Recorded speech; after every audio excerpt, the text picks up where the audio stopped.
anyway, in a conversation that we can have, Fate and Wednesday, or as I like to call them, Fate and Wednesday. I had absolutely nothing. I didn't know the end of that when I started it. So well, I mean, the episode is titled "Fate: The Wednesday Saga," so I see what you did there. It's very clever. Yeah. I'll tell you what, I isn't think- very fucking clever. I think a lot of my naming of shows very clever. Makes them don't know, harder to find. my favourite was the. Well, I can't even remember what that was for. It was for the and the. No, I've no idea. I can't remember, but I thought that was very funny. Yeah, I'll find it at some I point. think my favourite of all of our episodes is the House of Kenobi.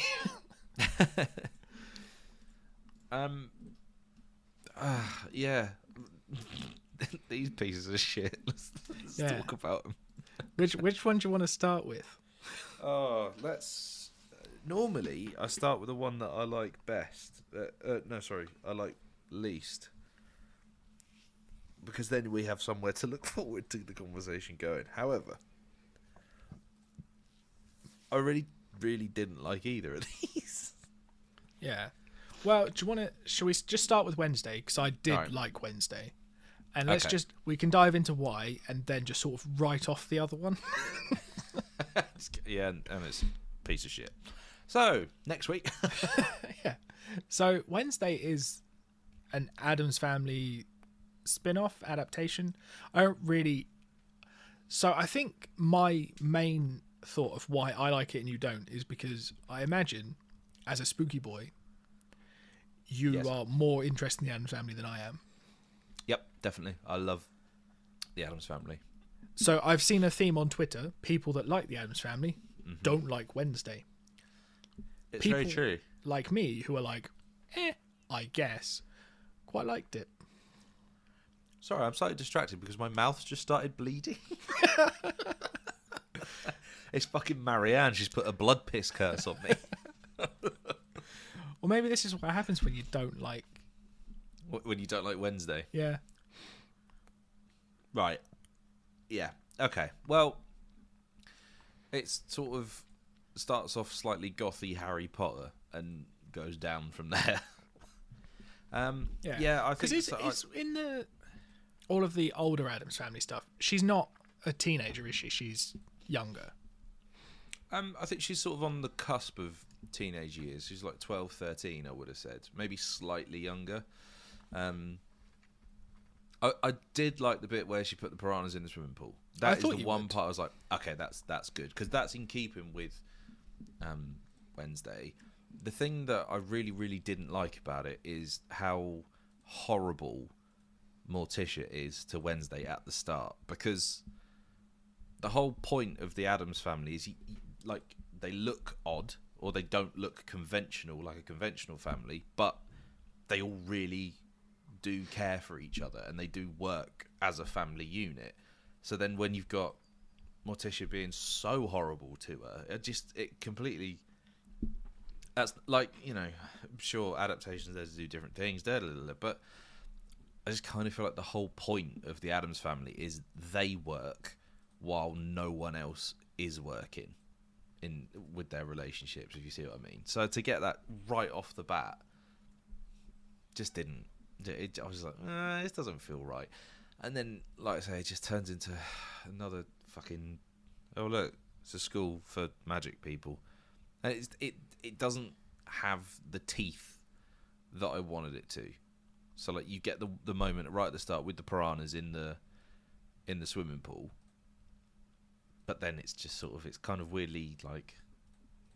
Just that's the one sort of Wednesday-ish thing that I saw. And then, obviously... it just got taken over by that fucking song and that dance, Do you know what's weird? Is I had that stuck in my head this morning, having not seen the show for quite a while. I have that in my head most days. There will be a point during the day where I will do that very catchy, annoying chorus line. But yeah, it's a shame because, like, Wednesday Addams is one of my favourite characters in fiction. Jenna Ortega's brilliant in everything else she's done. This was just nah. I think they do redress that Morticia balance at throughout later in the show, I think. But I mean, yeah, I guess if it immediately gives you not my Addams Family vibes, then it's hard. My president. Yeah, it must be hard to like get past that. But that's the thing. Before this, I only knew I could probably only name like 3 Addams Family characters, which would have been Wednesday because of this show being like Called Wednesday. Yeah, coming into being. Uncle Fester and Lurch. Those are the only ones I would ever have been able to name. Oh, that's such a shame because Gomez is just brilliant in the original films. He's amazing. But like, I don't know if this is legit or not, but I seem to remember a little while ago seeing a video clips of Jenna Ortega being interviewed and talking about it, and she said there were entire sections that I had to say to them, you just can't do this with this character. None of this makes sense for who Wednesday is. And I think that kind of shows there's a lot of stuff that seems to bother Wednesday, that the whole point of her character is that she doesn't get bothered by conventional shit, like, you know, worrying about who likes her or not. She's so confident in who she is, she doesn't give a shit about anyone else. And in this, it's completely the opposite. So I don't know, it just didn't sit well with me. And I'm like, but I guess it's probably going to be a lot of people's, like, a lot of kids' entry point into like the Addams Family and into, you know, slightly weirder movies and TV shows. So I'm glad it exists for that reason, but I just didn't get on with it at all. Yeah, I mean, I think probably, as alluded to, that I'd never really seen much of the Addams Family stuff before. I think I'd seen some of their Cartoon Network like animated stuff, but it never grabbed me in the right way, like with a disembodied hand just being like, "Oi, you come over here." But obviously in sign language, because hands can't talk.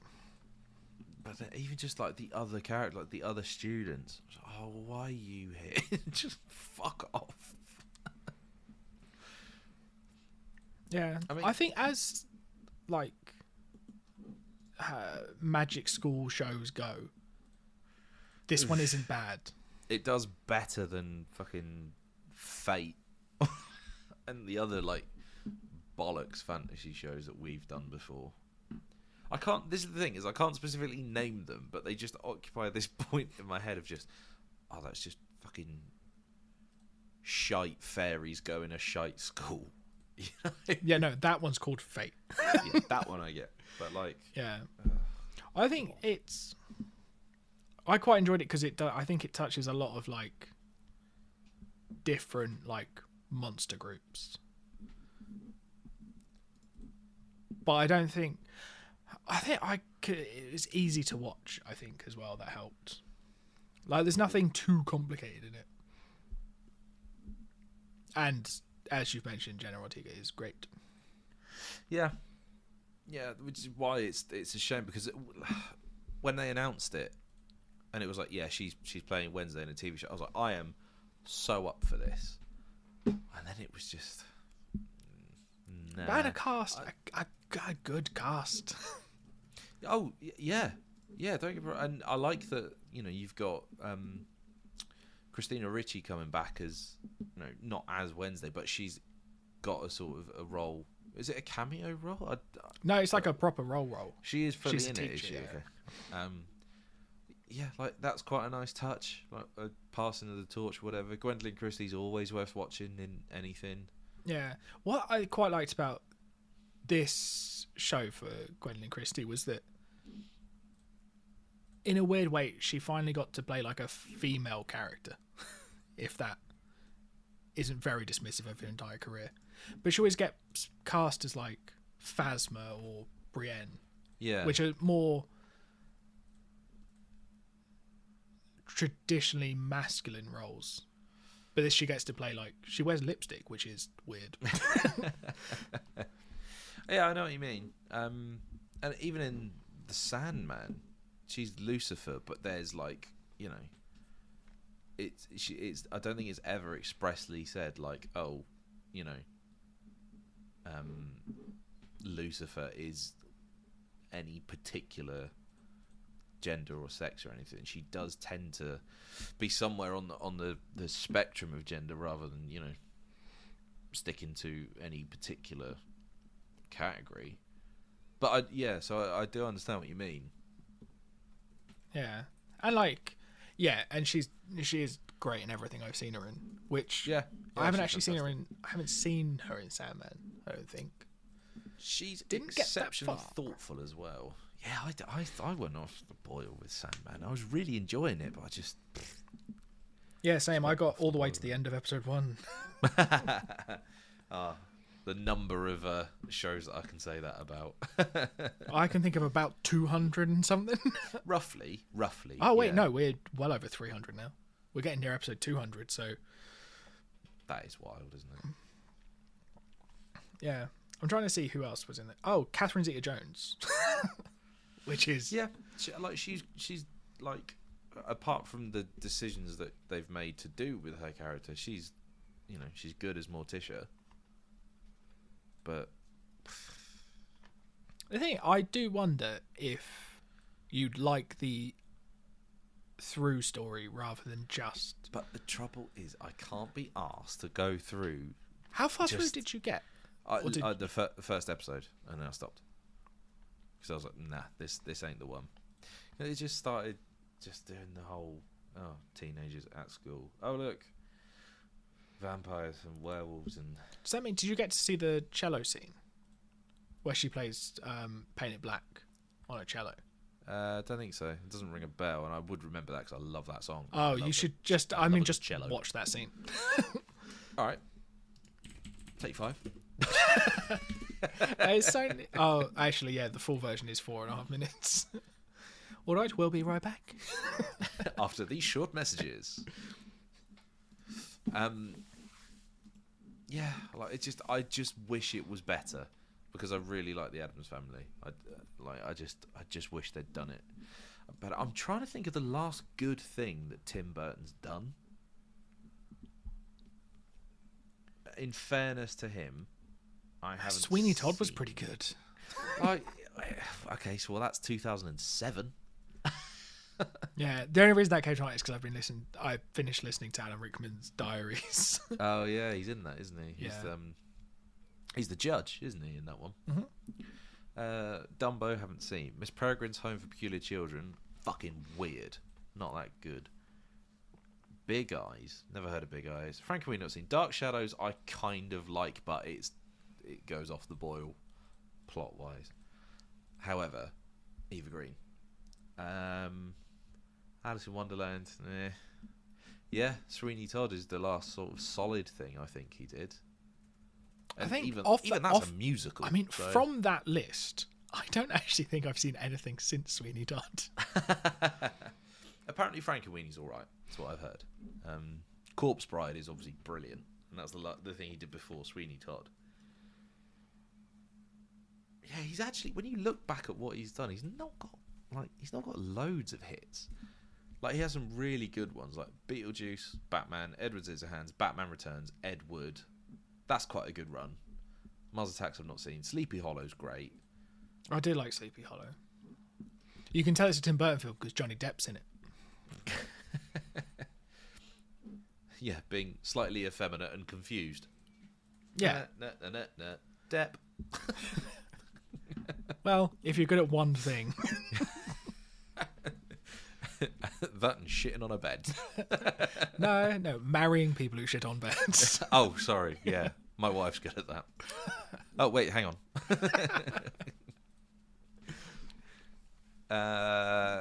Should we get the fucking... Right, I didn't realise that that Fate was the Winx saga, as it's called, was actually, by the looks of it, based on like quite a young pitched cartoon. Yeah, which makes the swearing in it quite surprising. Okay, here we go. Winx Club. So it's based on Winx Club, created by Eugenio Straffi. I don't know how you pronounce that. My Italian's not good. Show set in a magical universe inhabited by fairies, witches, and other mythical creatures. This feels like it's pitched way younger than this live action show is.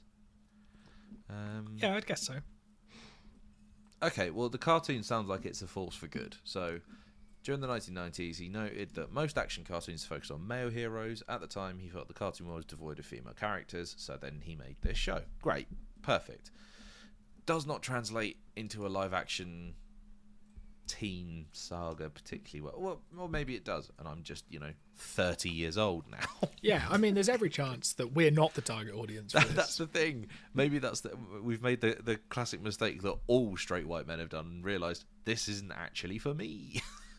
Yeah, but we also do love and revere Gilmore Girls, so we aren't a good representation of what what our target audience is. I suppose we do skew slightly differently to what you might think of traditional demographics for Gilmore Girls, I guess. But slightly.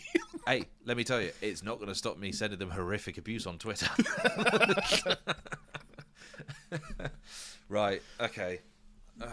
Let's do this then. So, there's a fairy who's really good at burning shit, like her own house. No, you missed out the farmer who's like, oh, fucking sheep, and then he gets murdered by a thing.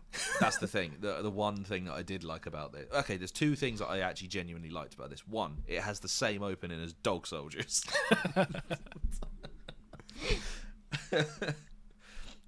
Yeah, there's a farmer doesn't he swear at his sheep?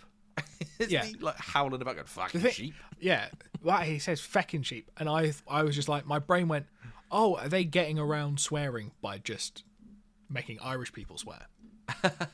Doing that slightly 2000 AD thing, going like drock. Yeah, just doing the Father Ted thing where they just fecking.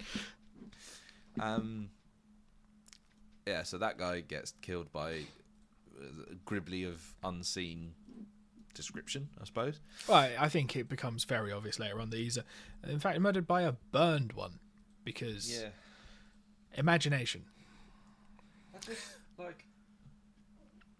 Just the way that they're running out of ways to refer to stuff, I saw a very funny TikTok of like people trying to come up with new names for the Chosen One a little while ago. That was really, really good.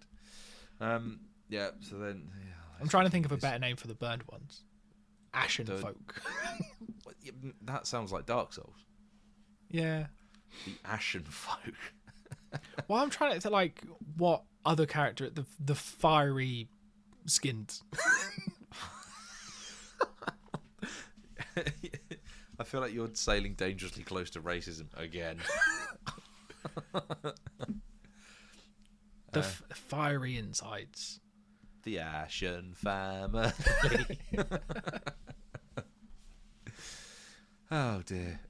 Yeah. So then, I don't know. She's a fairy and she's burnt her mum and dad's house down, and that upset them for some reason. So she goes to basically Hogwarts. The thing, it seems like she's very much like surprised. Yeah. That's. I was like, yeah. Like, I don't understand why they're mad at me. I only burned one house down. Like, I don't know why my mum doesn't want to talk to me. I just nearly killed her. But that's the thing. Apparently, they don't know that it was her, but like, they clearly do because they don't know that she's in a different realm or reality or whatever they called it. I can't remember. They think she's somewhere overlooking the Alps. And they're like, it's awfully light over there. And it's like, yes. Yeah. That'll be the fire. Oh no. She just sat there like fire burning in her eyes. And they're like, there's just something about where you are. It just looks so magical. Yeah, so she lives with, was it Stella, who isn't just someone howling around throwing fists. Aisha, who, like, okay, how quickly did you twig that when she's like, oh, I love swimming all the time, when you realise that one of them's got fire powers, the other one's going to be like, well, I think it's the countdown as soon now as until you save her. it was like, I think when she went out into the woods and the other one saw her, I was like, oh yeah, that makes sense because she does fire. She will do water. Yeah. And then I was like, oh, then there'll be an earth and an air, and then like a weird psychic one because it has to be, because otherwise these bitches will lie to each other. I've realised there's 3 things I like about this show. Another one I liked, Terra. I actually really, really liked her. I thought she was brilliant. Is she the headphones one? No, she's the Earth Fairy, the one who's like super obsessed with like plants and shit. Yeah, no, I liked her. She was awesome. I liked her. She was a good character. And also, like that she seems like 3D. Yeah, and like she will just like hold her out and she will take no shit. Yeah, big fan of that. But yeah, and then there's like some lads who were having a lesson in sword fighting or something. Yeah, that seemed important, but I cared very little. I didn't give a shit about any of the lads. Like none of them. I just don't care. The thing they talk to the same guy. I think there's a point that they talk to the same character twice, and you see him like 3 or 4 times throughout the episode in different situations, and every time I just assumed it was a new person. Yeah, I was like, they're getting awfully chummy with this guy they've just met. What happens? I don't know. Some bullshit. I can't actually. I watched it earlier this evening. I can't. Oh yeah, there's a bit where like you've realised that she, what's her name? Bloom, who we've previously discussed. We don't like that her name's Bloom because that sounds like it should be the flower fairy or something. But when it's revealed that she burnt down her parents' house, and then just out of nowhere, one of the other goes, "Oh yeah, you're a changeling. You're not. You're an adopted thing." And she's like, you've been swapped and traded, and which I thought was quite a harsh way of like. It's not even proven yet. She just goes, "Oh yeah, you're definitely this thing," and then she's looking in this book. It's like, yeah, you see this fucking boglin? That's you. That is. Yeah, it's fairly brutal to just be like.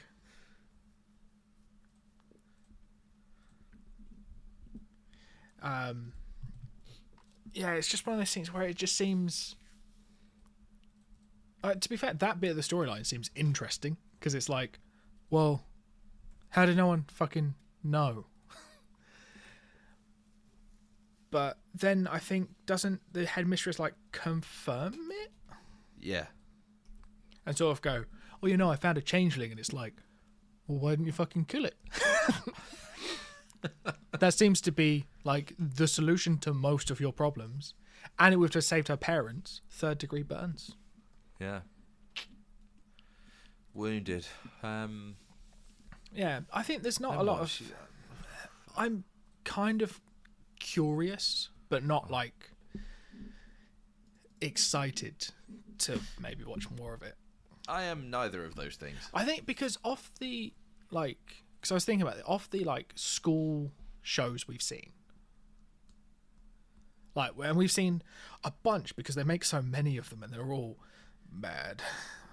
I think that's the thing that I don't like is the fact that there are so many and none of them are genuinely good. I mean, this one at least openly mentions Harry Potter at the beginning. Yeah, that was the point where I was like, don't do that, because all you've done is make me think of Harry Potter and how much better that was for me than this pile of wank. Yeah, well, don't worry, soon there'll be a new Harry Potter TV show for us to talk about. Yeah, do you know what? I'm up for that.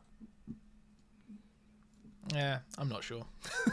I'm yet to work out how I.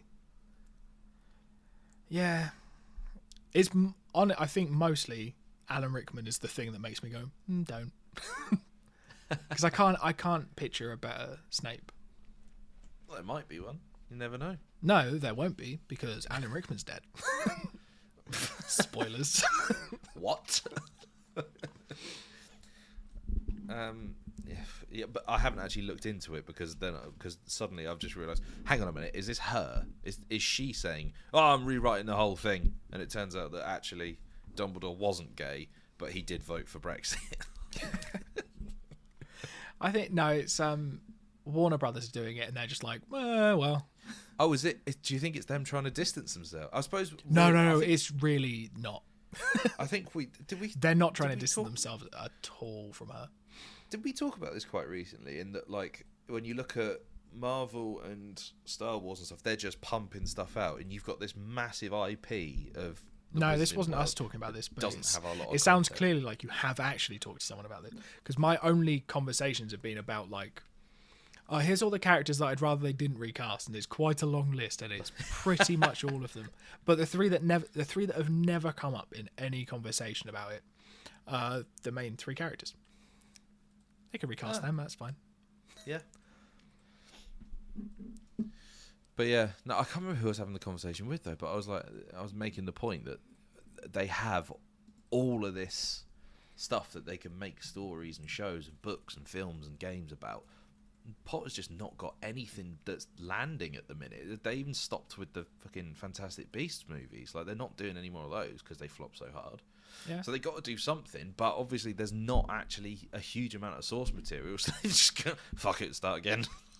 Yeah, I'm like, yeah, fair, do that. Do you know what? I really have changed my mind on remakes recently because, you know, no one complains when there's a new adaptation of Romeo and Juliet or Sherlock Holmes or even Batman. You know, no one minds. It's like there are these weird things that we accept can be remade. And I think maybe we should just let remakes happen and not like get too aggy about it because you never know. Might be better. Can we get aggy if they're shit? Well, yes, but again, the only way that you can display that anger is to directly message the actors involved and call them scum. as is the way of our culture. I feel like, I know we don't have a lot of listeners, but please don't do that. Yeah, we're really playing with fire there, aren't we? Yeah, all 12 of our listeners might go and tweet someone. Yeah, I can't handle a text like that off of both of our mums. That's the thing. So if you were going to... If I was going to message an actor with a hideous insult, who would it be? I was going to ask that, but then I changed my mind. I've got one. What thing do you think needs remade the most? I think to sort of prove my point, it would have to be something that would be seen as sacrilegious. So I think it would be something. Fight Club. No one could give two shits about Fight Club, but I think something like Jaws. Something like Jaws or Back to the Future or something like that. Something that you look at it on paper and you go, absolutely no way is that going to work. And then it would have to take it being actually quite good, but maybe do something different, like stick to the story in the book of Hooper having an affair with Brody's wife, and that being the reason in the book why Hooper dies. Maybe do that, because we haven't had that story in the movies. So I don't know, something like that. Yeah, it would. I think it would have to be something that would be seen as like there is absolutely no way they can do that, and for it to be pulled off as being really, really good. But yeah, I've completely changed how I think about remakes now. Until they remake something I give a shit about, and then let me tell you. Yeah, can't wait to see Host on MSN. I'd love that. Host 2, nostalgia. Oh, that would be wicked, because you could do that thing, couldn't you, on MSN? You could like click nudge, and then suddenly the chat window will pop up and shake all over the screen. There's a jump scare. There you go, Rob Savage. You can have it's that almost one a for two-part free. jump scare. You could do it once with nothing there. Do it second time. Camera pops up. Evil goblin thing. Oh man, Maybe a changeling from Fate. MSN had all those tiny little animations. Didn't they? Do you remember? What were they called? Because they were sort of precursors to emojis. They were were emoticons or something. That's it. Yeah. Yeah, something shit. But I remember on MSN, like, this is aging us quite badly, because you could add your own custom ones. Yes. So everyone had like the loading bar. Yeah, definitely. I had one that was like if you hit Q1, it was balls. Q2, it was shaft, and Q3, it was a head. And you could make a really long dick by going Q1, Q2, Q2, Q3, and you just make a big willy. But you obviously did the classic Q1, Q3, which is a perfect representation of your own. Just Q1, because you can barely see it popping over the top. Oh. Yeah, I suppose. Do you know what?